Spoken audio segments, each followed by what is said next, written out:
give a warm welcome to the hosts of The Bride of Alternate Ending. Hello, ghouls and goblins, and welcome back to Bride of Alternate Ending, the horror sideshow of the Alternate Ending Network. I am your host, Brennan Klein, and I'm here, as always, with Tim Brayton. How you doing, Tim? I'm doing so good. I am so excited to talk about this canonical work of American horror cinema.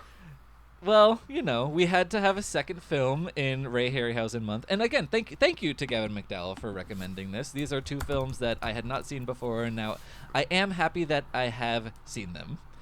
And as is, I think, well known, those who know me know this, I will take any opportunity to talk about Ray Harryhausen, however slender connected to whatever is going on. So, thank you for sure. Yeah, and I think we discussed in what way the films of Harryhausen, especially the two that we've covered, intersect with the sphere that is horror.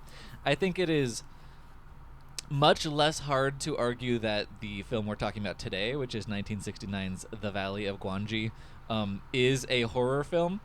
But we got the foot in the door with 20 Million Miles to Earth, and now we can just kind of play in the sandbox, and who gives a shit, you know?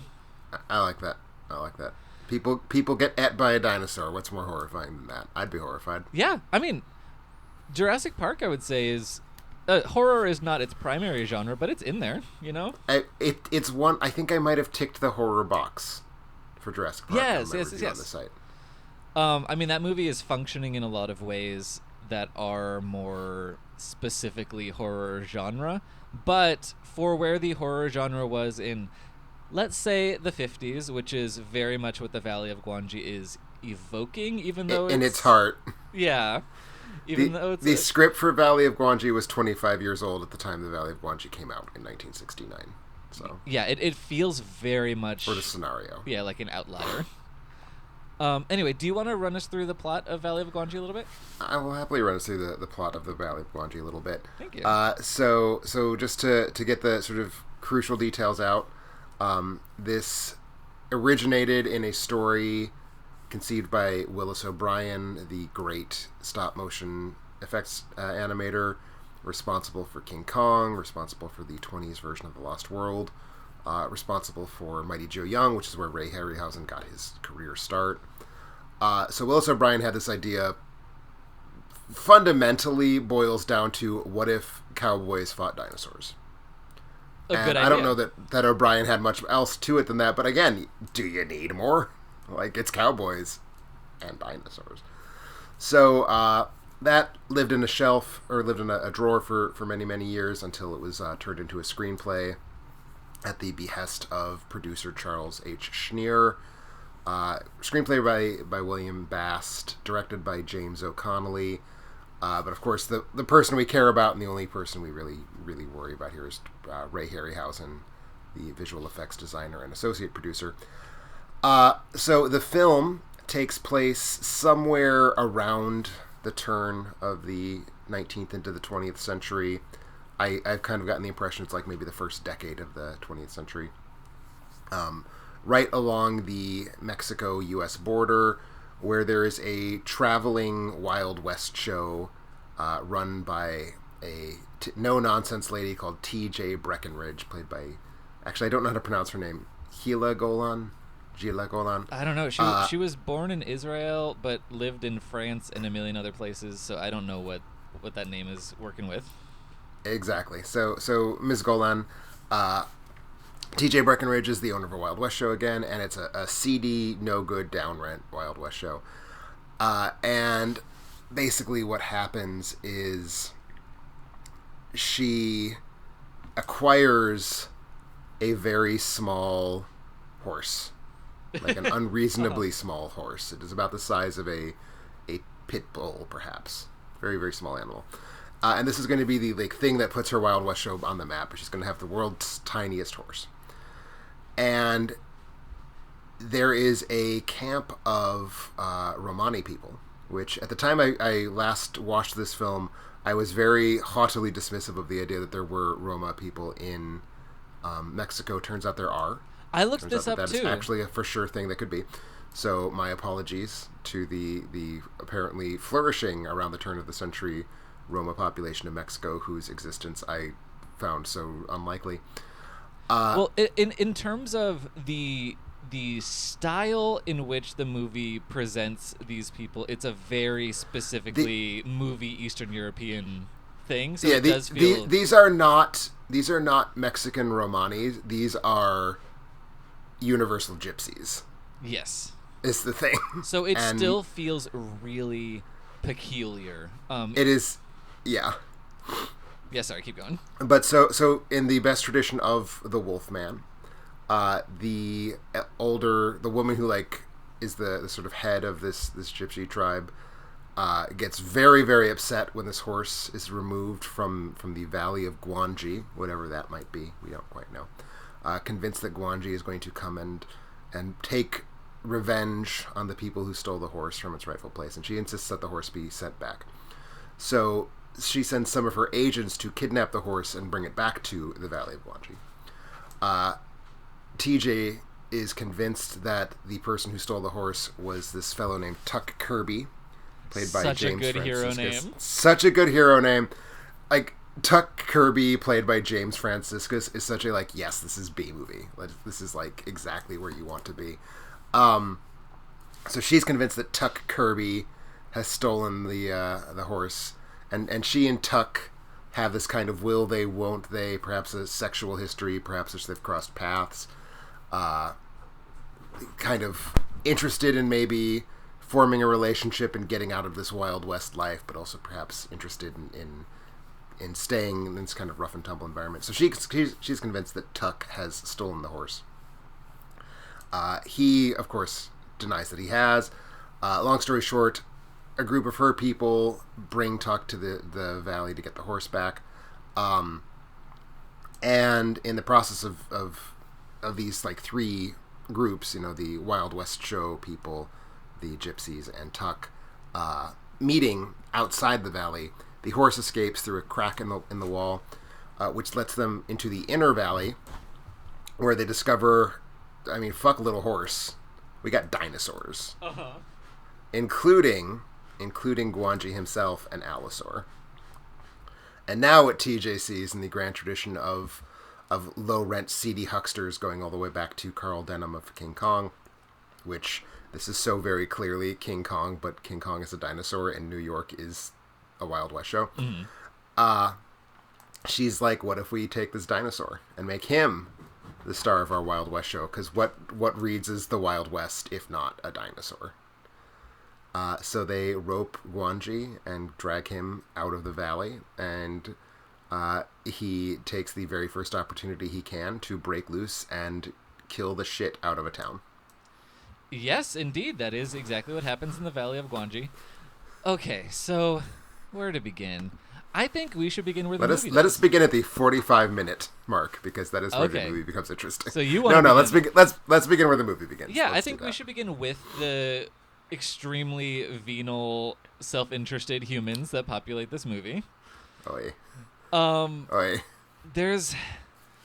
Look, I don't need the heroes of a movie to be particularly likable, and I actually like some of the ways in which these people are constantly backstabbing and double-crossing each other. But it's still desperately uninteresting. The central couple here is not a patch on the admittedly anemic central couple in 20 Million Miles to Earth. But Gyla Golan, that vocal performance, which was apparently dubbed, I don't know why. I mean, if it wasn't dubbed, something is so weird about the way her tongue forms her voice. Yeah, but why would you choose that voice to be her dubbed voice? Right? Like, in theory, because clearly they're dubbing her because, I mean, as we've demonstrated, she is a citizen of Israel and all of Europe, but probably not the parts of Europe that would have given her a good command of English, so she probably has an accent. So you have all the people in the entire world that you can replace her voice with, and they go with that one. Basically, they chose the woman from Singin' in the Rain who could not transition from silence to sound film. I mean, it's so... I don't even know what adjective to apply to it. It's like squealy. Yeah, if Gal Gadot played Ethel from I Love Lucy. That is a good... I like that. That's fun. Yeah, it's this... Because it doesn't sound not Israeli, is the thing. That is absolutely the thing. It's both dubbed, and maybe she's dubbing herself. I don't know. But it's... Maybe. We won't know, because it is acknowledged that she was dubbed, but the person who dubbed her is not known or credited in any way. Right. So it's a fascinating bad performance that I don't know where it ends at the dub versus the physical. It's just not. It's not compelling. It's not compelling, and I mean, it starts. TJ is just a weirdly conceived character. This is going to be just a complete random out of nowhere, but shortly before rewatching this film, I had revisited scenes from the 1954 Western Johnny Guitar. Okay, as you do. Are you familiar with this film? I am not. It is phenomenal. It is a movie in which Joan Crawford plays Vienna, the no-nonsense, dresses-like-a-man proprietor of a saloon. My favorite type of character. Sterling Hayden plays Johnny Guitar, who's kind of her Shane. He protects her from the onslaught of a bunch of censorious town folks led by Mercedes McCambridge. And I will say, from The Exorcist? Yes. Nice. As a matter of fact, this is my hook for you specifically, Brennan, although a hook for me as well. I have on multiple occasions described Johnny Guitar as if there was the bisexual canon of film. Okay. Johnny Guitar would be the first film we would enter into it. Joan Crawford, who was herself known to swing both ways, as they say. She was AC/DC. She was playing for both teams. It is extremely, extremely, extremely clear, as you can conceivably make it in a film made in 1954, that amongst the many townspeople she has had affairs with, one of them is Mercedes McCambridge. Oh. And much of what motivates Mercedes McCambridge's wrath towards her is this. So okay, so that's a thing. You did sell it. The two genres I am weakest on are westerns and war movies, because they are my least favorite of. It's just too, in general, the sheer potent toxic masculinity of those genres is something that's really unappetizing to me, but you have really cracked this one open, and I'm very excited. There is a degree to which the thesis of Johnny Guitar literally is, what if toxic masculinity inhered in a woman? I mean, that's at least something else. I don't mind, obviously, toxic masculinity as something that a movie engages with, but a lot of it in those two genres comes from outside of the film itself, outside of the text. Right. Just the people creating the text, and that's a little not for me. And that is fair. I mean, I will say the Western is probably in my top 5 genres. So there's that. But no, this is a good film. Directed by Nicholas Ray. Very, very important Nicholas Ray film on top of everything else. But anyway, what I kept thinking of was TJ in relationship to Vienna as kind of burlesque of femininity, who's become the proprietor of her own world in the West. And of course, when you have Nicholas Ray directing Joan Crawford, you get this really incandescently cinematic version of that thing. And when you have what even was his name? I've forgotten it at this point. Jim O'Connelly. Yeah. James O'Connelly directing Hila Golan. You have this kind of just nightmare character. Wildly unsympathetic, wildly unappealing to watch on any level whatsoever. And she's our hook for a while, because Tuck Kirby kind of insinuates himself into the film. And it's why am I watching this just extravagantly awful human, played even worse than she is written, make calculated business decisions about a tiny horse? Yeah, exactly. Why is that the first 40 minutes of this movie? Yes, no, that is challenging, and I would not want to. I wouldn't dream of laying all of the sins of the first half of this movie on that character's back entirely. Oh, heavens no. She's just, I would say, she's not even the first sin, really. She's not. Yeah, no, she's not. It's just that vocal performance is really jarring and unsettling in a way that really draws the attention. James Franciscus fares a little better as an actor. Just like a B-movie competent kind of James Franciscus is in the, like, John Agar school of, you will never do anything that is remotely interesting, but I know that I can, like, prop you against a door and the door will stay open. He's that kind of actor. He's like, he's a good piece of timber. Yeah, totally. You can mount a picture on him. Yeah, and he has a much more kind of like well-baked bread texture to his skin than the professor character, who looks like my back after I went swimming for 8 hours without the applying professor character is so pink. It's uncomfortable. Like, I actually like have a sort of like empathic response to that actor. Like poor baby, what did they do to you? Did they just like sit you in the sun for 8 hours a day until they were ready to have you in the movie?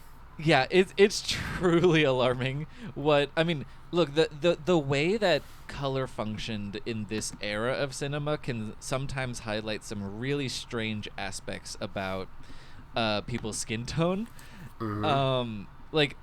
But this is 69. This is not like this era. No, they just fucked up. No, they did fuck up, but I would say like, no, I guess you're right. Like that kind of like textured color of like when someone is, if you're looking at someone in a movie from like, let's say the early 50s and you're like, okay, are they in brown face or do they just look like that in this movie? There's just that kind of, to me, sort of the quintessential example is from 59, so 10 years earlier than this movie. Cary Grant in North by Northwest is like carrot orange. Yes. That's exactly what I'm talking about.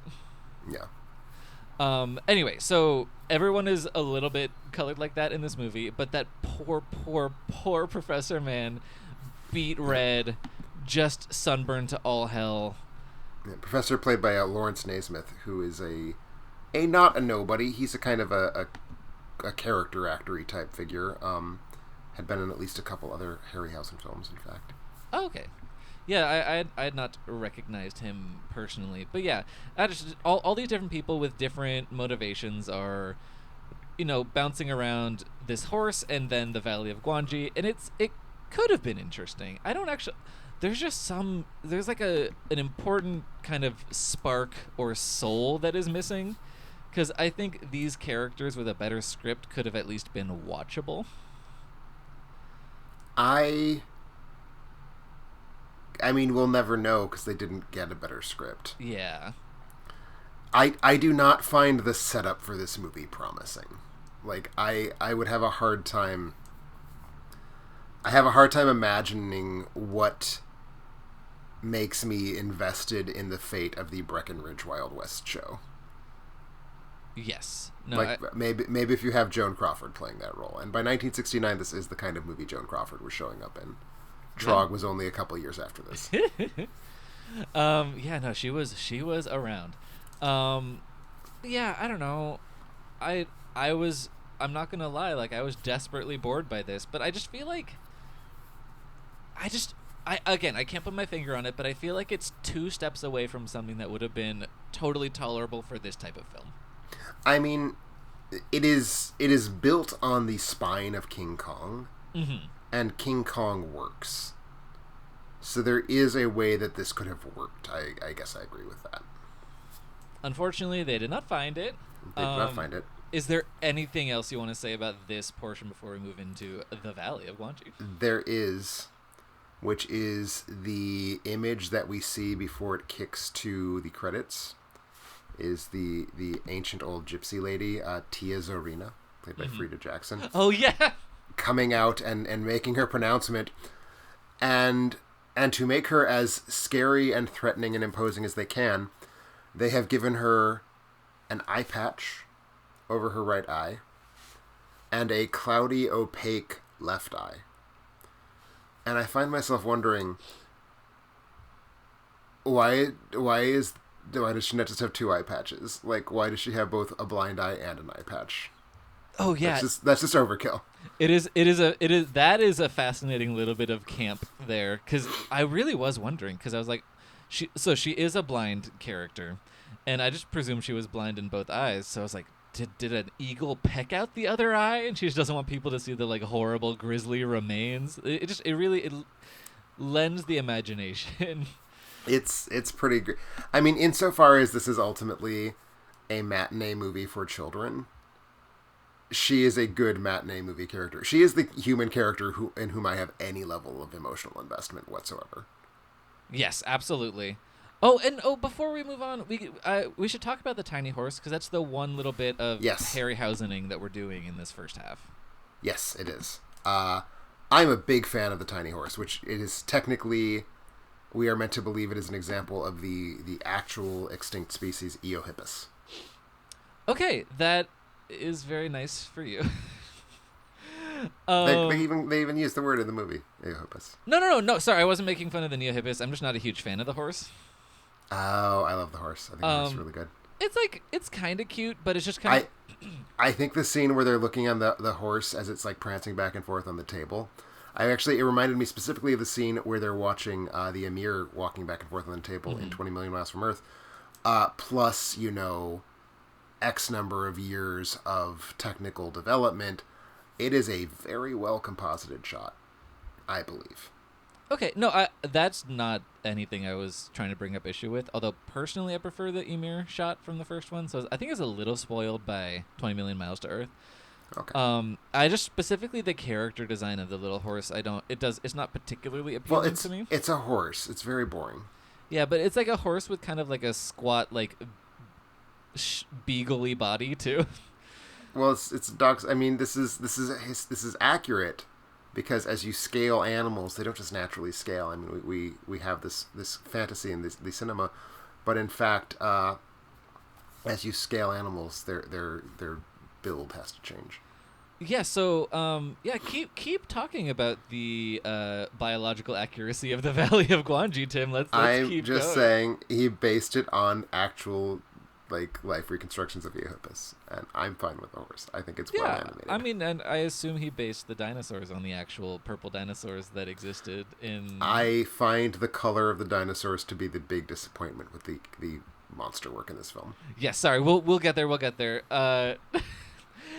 Anyway, I appreciate your love for this man and his work, and to be clear, I am talking about very...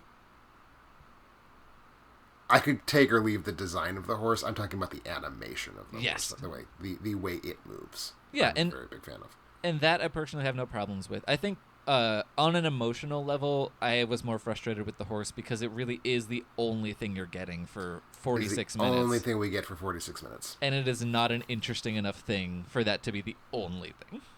That is quite accurate. But so let's go to the valley, shall we? Let us join them. In that moment when they are beset by a pteranodon or a pterodactyl or whatever type of flying beastie it is.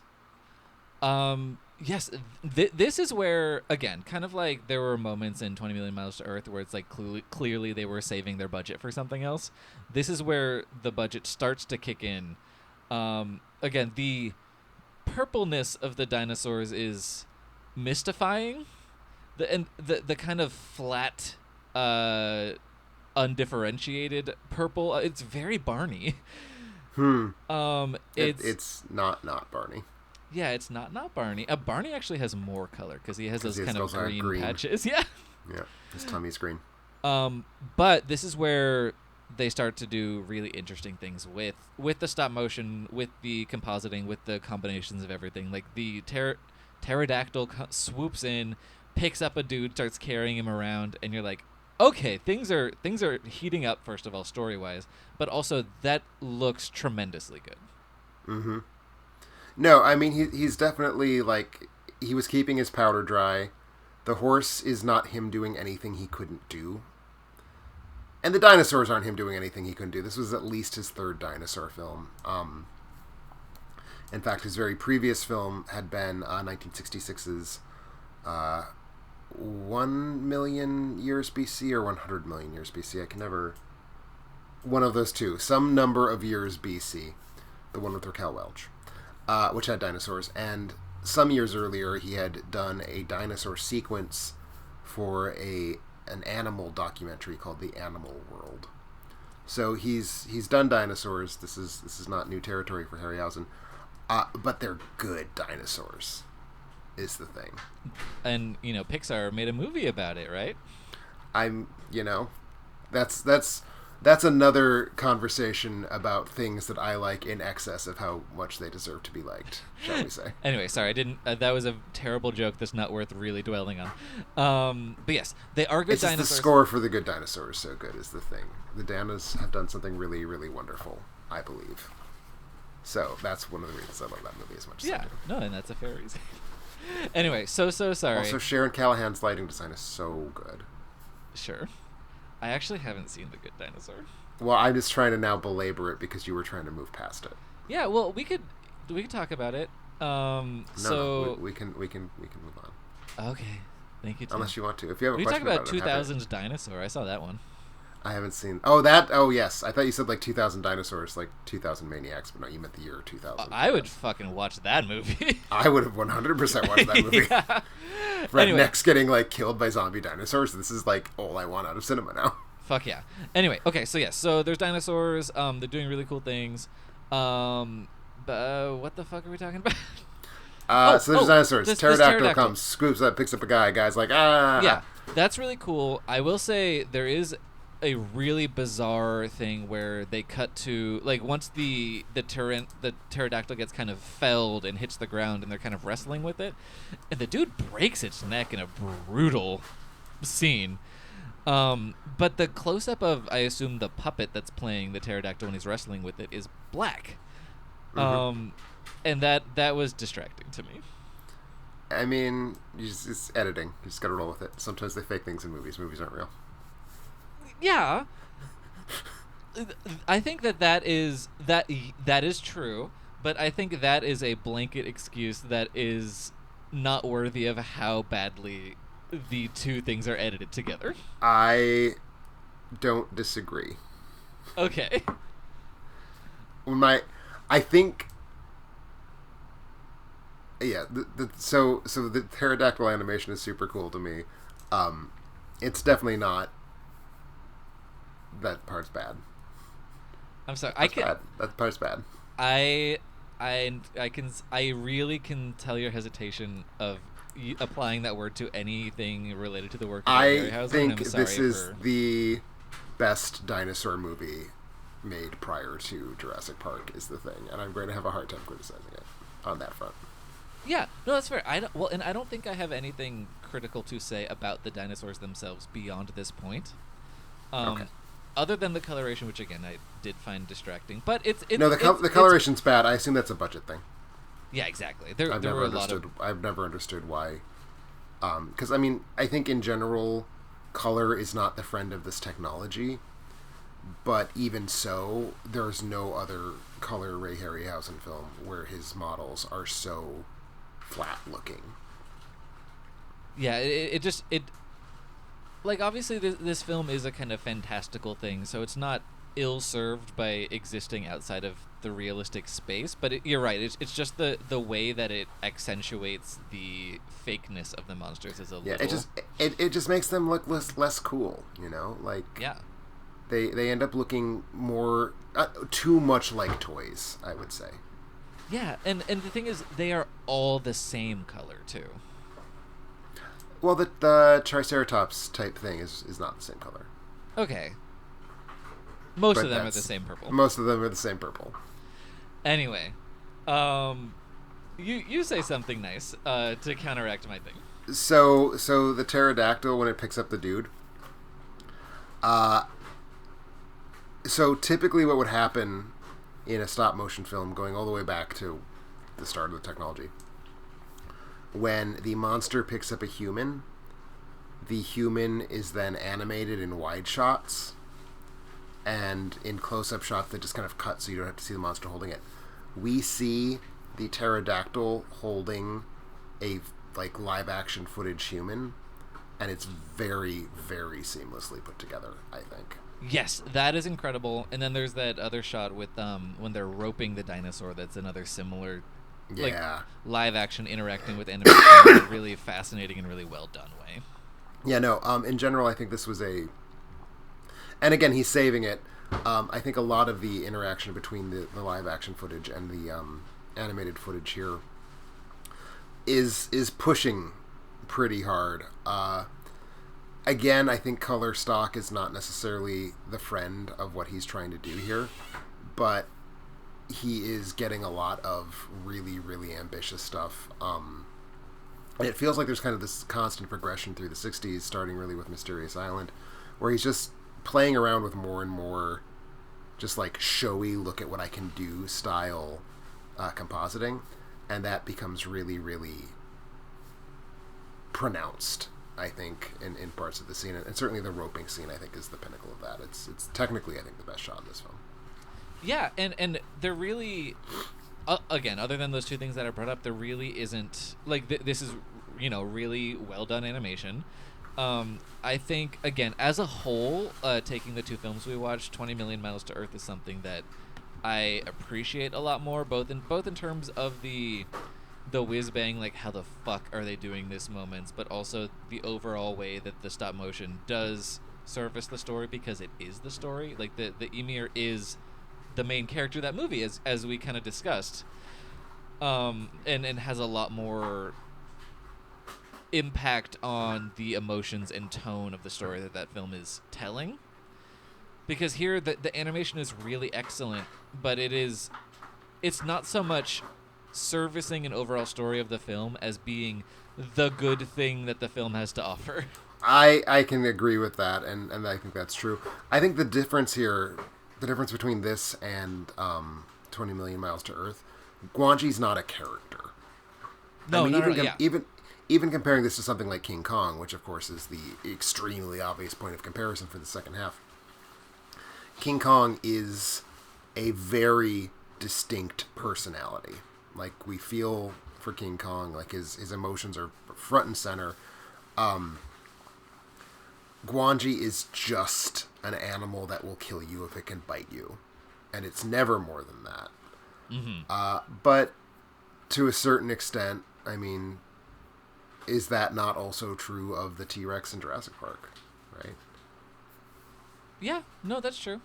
And so, I mean, is it great art? No, but it's definitely, it's doing what I needed to do as like a sort of goofy dinosaur on a rampage movie. And I do think the level of animation is really just spectacularly good.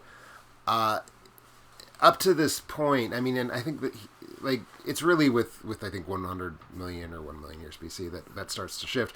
But dinosaurs in movies would have these kind of like little modular movements, like it would kind of raise its head and then it would wiggle its little front paws and its tail would go.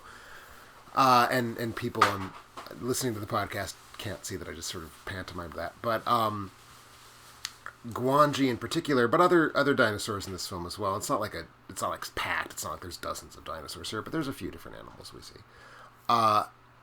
Guangxi's entire body is always moving. Like, his tail is flapping back and forth while he's craning his head around, while he's trying to reach with his little useless forelimbs. And that's just a level of complexity that I think really sells the animal to me. Like, it doesn't feel... It's still an effect. You can tell it's an effect. I mean, it has that sort of flat purple color that's really taking it out of reality in a certain way.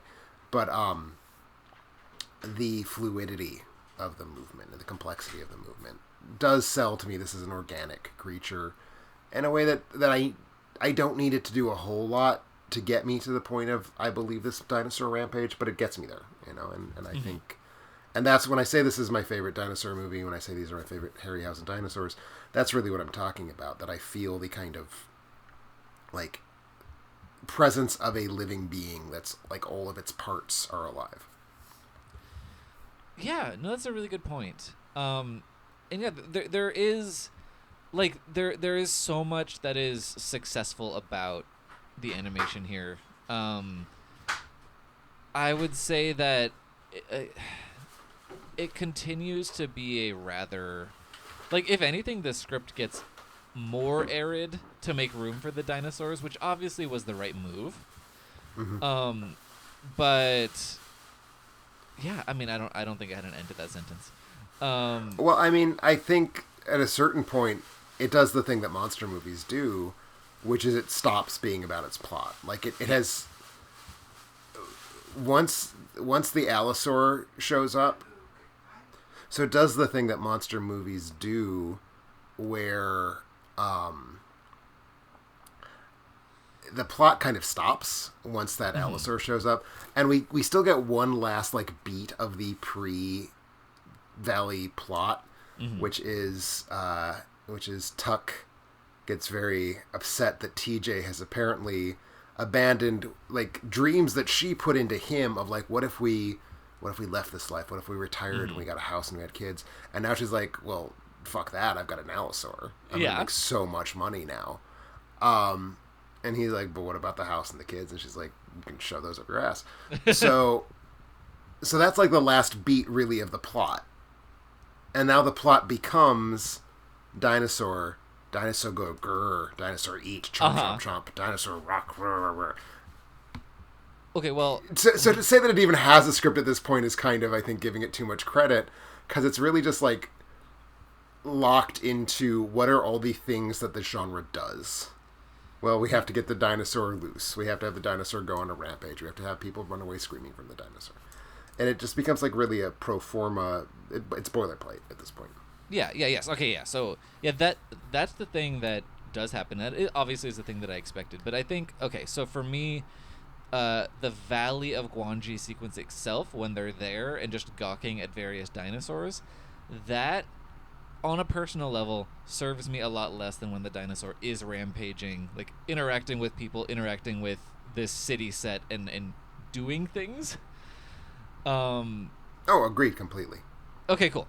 Yeah, that's more what I was trying to express. Like, the Valley sequence, it's cool to watch the animation, but there's just really still not that much going on. Well, that's the thing. The Valley sequence is a I don't know, it might even be the last time this is done. Well, I guess it's not the last time it's done, because it's kind of even done in Jurassic Park. But, like, in any Lost World type movie, there's that bit where it's just like, let's stare at the Lost World, look at all of our visual effects. And that's, I mean, going back to the 1925 Lost World, the Willis O'Brien film, that's just part of what movies do. So by 1969, we've had 44 years of let's stop, park the camera, and watch stop-motion dinosaurs. Yeah.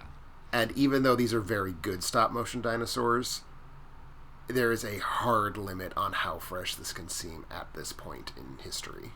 Yes, there's a hard limit, and also the environment in which they're interacting is not... it's not unique among, sci-fi B movies. It's what a dry, arid landscape. Hooray, with rocks. So it's just it feels very common, even though the things that are happening in it are very well animated.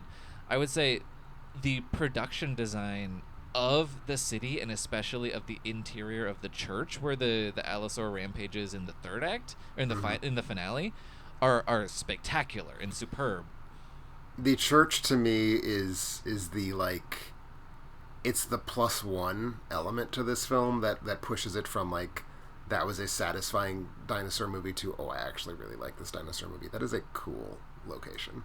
Yeah, the second they walk in, I was like, holy fuck, this is like sumptuous, and it's got this this sense of color that the rest of the movie doesn't, because, well, especially any Hollywood film set in Mexico, they're like, what if brown and yellow? What if brown and yellow? But also, to be fair, any Hollywood film set in Mexico, them Catholics, they like their pageantry. Yeah, that too. But this Catholic pageantry of this church it's just so, like, well, it just, rich it's such a cool interior, and we get to spend a lot of time in that because that is ultimately where the Allosaur meets his fate. Yeah, I do like. So let's pivot over to the spoiler part. I guess we kind of have. We've brought up the church, so we're already at this point like 70 minutes into this movie. The Allosaur Guangxi burns to death. They set the church on fire to burn Guangxi down. So the whole movie does turn out to be an allegory for the triumph of the Dark Lord Satan over the Christian God. Yeah, I mean, Philip Pullman wrote The Golden Compass immediately after watching The Valley of Guangji. I mean, it's about humanism. It's about the need to destroy symbols of faith in order to do away with the allosaurs of our lives. Exactly. Anyway, it's a very pretty church. It's a good church. It's a good church. Very striking location. Not the entirely. Are great too. Yeah, and not entirely unlike the Colosseum, where the climax of 20 Million Miles from Earth happens. In terms of just like, there's something cool about like epic architecture as the backdrop for this kind of sprawling, monstery, rampagey. Absolutely. And I will say two things that are also similar to 20 Million Miles to Earth. First of all, the rampage, the monster's just a little tinier than my heart's true desire. I get it. And also, does Ray Harryhausen hate elephants? You know, it occurred to me when the elephant showed up that we picked two unusually similar films. And that I think these are the only two Ray Harryhausen films to end with monster rampages through a town. Oh. They are. Well, they are not the only two Harryhausen films with elephants, but they are the only two Harryhausen films with monster fights an elephant. Yeah, I don't see how there could be more. But it's fascinating that this was the case in both of these films. And it didn't occur to me that I mean, I think we picked the right film of our options, but it also occurred to me like there's a lot of echoes between these two that maybe makes them feel. I am concerned that you now have an impression that all Ray Harryhausen films end with a monster killing an elephant and then stalking through a building, and that's just not true. No, I'm aware of that. But see, well, the thing is, we decided not to do The Beast from 20,000 Fathoms because the structure of the plot was similar enough to 20 Million Miles to Earth. So I think maybe this was a thing he was doing a little more than that, because like obviously it came from Beneath the Sea. It's also a rampage through San Francisco. That's true, but it's different. It's different. It's different in texture because that's more of a like kaiju style, and this is more of a like science gone amok. Even though it's not really science, but it's I don't know. To me, there's a line there, and Beast from 20,000 Fathoms. Is probably to me closer to It Came from Beneath the Sea. Got it. But no, I've seen enough Harryhausen to know the different flavors and textures of the basic thing he was doing, even if I have not seen, Sinbad and what's not. And if you've not seen Sinbad nor Jason, that is a very important flavor. Yes. No, I'm aware, but I've seen the relevant clips from them. Sure. For what it's worth, as a film student, I have seen my fair share of Harryhausen stuff, even though I need to work through the rest of his filmography. I'm about at 50% almost. I would be tempted to say these Sinbad films are the closest he comes after the 1950s to a film that is satisfying to watch for its narrative. Okay, that would be nice. Maybe you could make that argument about Mysterious Island. But that would be the last one prior to the second and third Sinbad pictures. Mm-hmm. Yeah, no, that is nice. Because especially as we've seen here, when the plot is failing his effects, sometimes it can be really draining. Like this is a movie that, in as much as the effects are quite good a lot of the time, I just really didn't like this movie in any particular way. It just I get that. Yes, so much of everything else is so leaden and weird and just not compelling that the effects, which are great most of the time, could not save it from itself. And to me, I'm enough of a student of effects and a student of just like animation and sort of synthetic movement. To me, these are the effects are quite sufficient to make me happy that I watched this movie, even though that first 45 minutes is just an utter slog. Like there's just no defending the first half of this movie, and it's the first half of this movie. I mean, let's be clear, we're not talking about like the first act. We are talking about 48% of this film's running time. Yeah, no, it's just about exactly the halfway point that things actually because start to happen. the film is 96 minutes long, and it is, I believe, literally at the 46-minute mark that we see our first dinosaur. Yeah, no, it is. I paused it at the point where they enter the Valley of Guangxi because I was curious, and I was like, oh, fuck. We've been through so much together, you and I. Yeah, and like, to me, that is a perfectly acceptable trade-off, but I get why it would not be. Well, see, but that balance it's obviously there, but that's for the ways that movies are subjective, and the way that you bring yourself to a movie is like how you value or weigh those things. Exactly.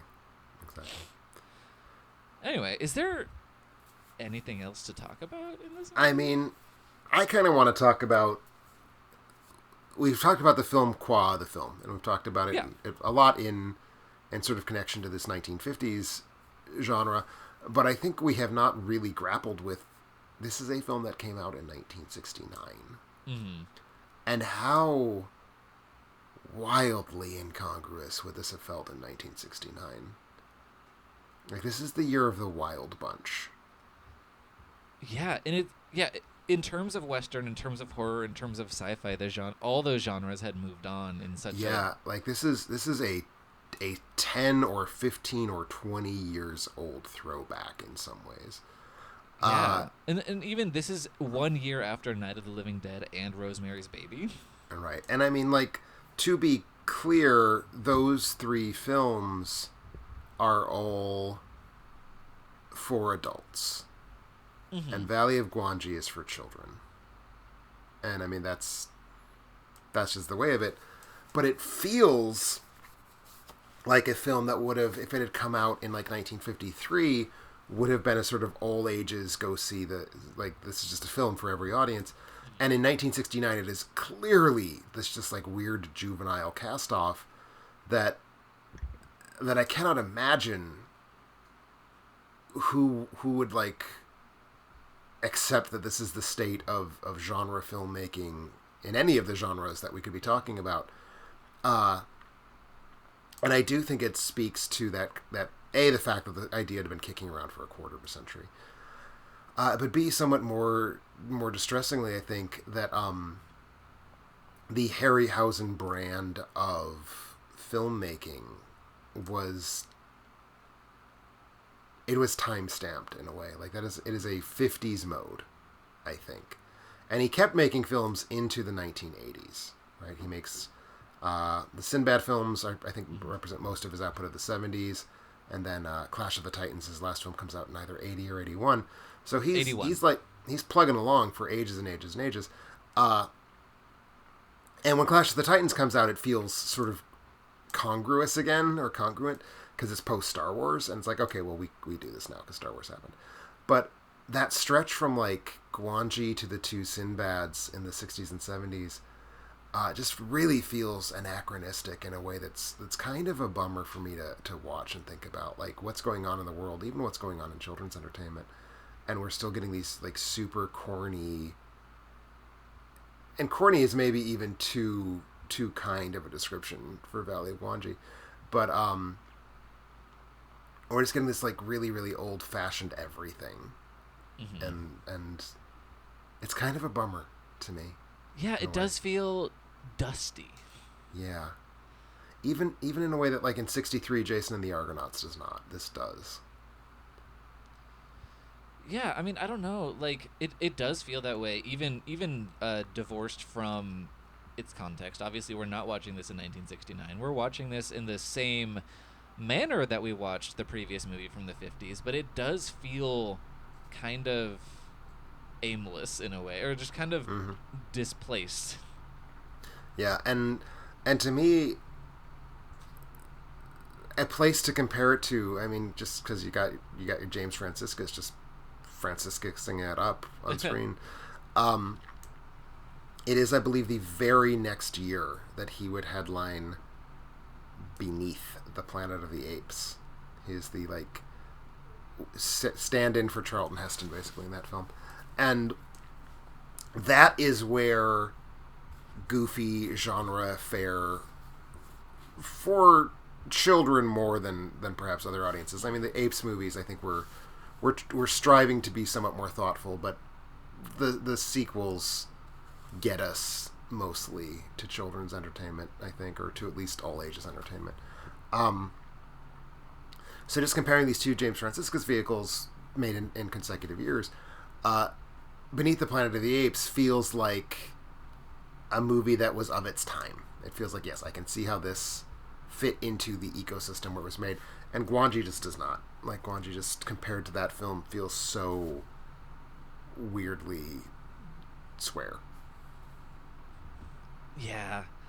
No, I'd have to say I agree. I think its failings as a movie come entirely separately from that. Like, I think sometimes a movie that feels like it fell out of another time can be a delight to find. Like, in the sense of, that movie that just came out, The Lost City, feels like kind of a 90s romantic adventure film that just fell into now, and it's fun to watch, and it's not doing anything you haven't seen, but it's kind of a delight to have something like that again. And it's just kind of a deflated basketball, right? Because of that, unfortunately. Yeah, I think part of it might be that it was too soon after the time period for it to feel like a fun nostalgic romp. Yes, yeah. Like, and you can tell when a filmmaker's like charged up by like, I'm going to make the kind of movie we don't make anymore. And this is more like, I'm going to make the kind of movie that, because it takes 3 years of lead time for these effects, we didn't realize that we don't make anymore. Yeah, it's late to the party in so many ways. That's Valley of Guangxi. Yep. I don't know. Still a big fan, though. Like I said, it's my favorite dinosaur movie prior to I should say my favorite dinosaur movie for its dinosaurs, because I probably do actually like 1 Million Years BC better. Okay. Yeah, no, I think that's totally fair. I still need to see 1 Million Years BC, that is interesting. I regret to say that one of its main attractions will not probably do much for you. Raquel Welch, you mean? Raquel Welch in the world's first bikini. Well, see, no, but see, I'm not pruriently interested in the female form, but I am interested in human beauty in all the ways that it can come. Well, there's definitely she's a beautiful human. I think I'm gonna make that hot take. Yeah. Oh, thank you. I mean, like, I watched fucking Barbarella and had a great time. I mean, obviously that movie is out of control. Barbarella it starts at ogling Jane Fonda, but it goes far, far, far beyond ogling Jane Fonda. Yes, it does it does way more than that. But I can enjoy when women are being sexy as a philosophical, or is it like theoretical? Well, I mean, more than a there's an aesthetic pleasure. I think that yes. Well, I mean, like, look, for how many millennia have we been sculpting beautiful female bodies? Yeah, exactly. I generally, even the art of the human form comes separately from sex. Yes. Sometimes. And a lot of the times it comes from sex. But, like, yes. Those two things exist in tandem. And I'm saying that Raquel Welch in 1 Million Years BC is both. Yes. But even if I don't have one, I have the other, and I'm fine with that. Exactly. I mean, like when Jennifer Tilly and Gina Gershon are fingering each other in Bound, that's fucking hot. And I'm not invested in that, but it's a beautiful situation. Sure. I mean, I think that you need to recalibrate your expectations for 1 Million Years BC. Well, I know. I'm just. It is a children's movie from 1966, made in Britain, no less. Wait, she doesn't finger a dinosaur? She does not finger, nor is she fingered. I'm just saying, I have the capacity to expand my mind to appreciate such pleasures. Okay. I don't want to hear about your dinosaur /fig. Anyway, speaking of the pinnacle of human pleasure, next month we will be covering the films of Edward Furlong. You know, you had to transition to it somehow. Uh-huh. I'm just glad that we got you off fingering before you did. Oh, I get off fingering all the time. Hey. This is a Patreon pick by Oscar patron Carl Beasley. And I'm very curious how this is going to turn out. I feel like Carl Beasley has decided to flat out troll us with this one. Potentially.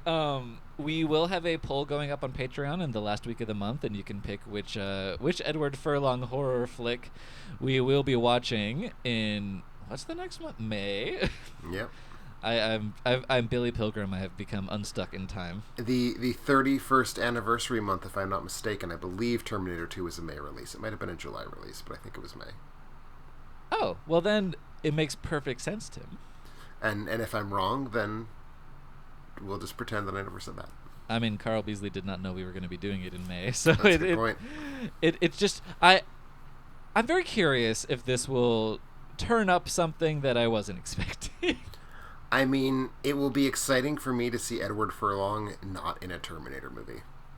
That's true. Anyway, that's what we're doing next month. If you are on the Patreon, make sure to vote in that poll when it is up. And other than that, you can find more of Tim's reviews and some of my reviews on alternateending.com. You can follow us on Twitter. Including a full-length written review of this movie, in fact. Yes. Of which you have retracted at least one statement. I have deleted at least one statement. It is no longer in that review. Oh. Then I caught it early, because right after I watched the movie, I reread your review. So I got the limited edition. When I was going back over the review prior to linking to it in my Letterboxd review, I caught that, and I was like, that seems like I might be wrong about that, so I double-checked. I do not typically go back and re-edit reviews for opinions, but I will remove factual errors. And because that's fair. There's a point where it's no longer about, like, I was a younger person and I believe different things. There's a point where I'm putting falsities in the world, and I don't wish to do that. Yeah, no, you are a man of integrity, and you are a man of ending podcasts. So thank you so much for listening, everybody. Bye-bye.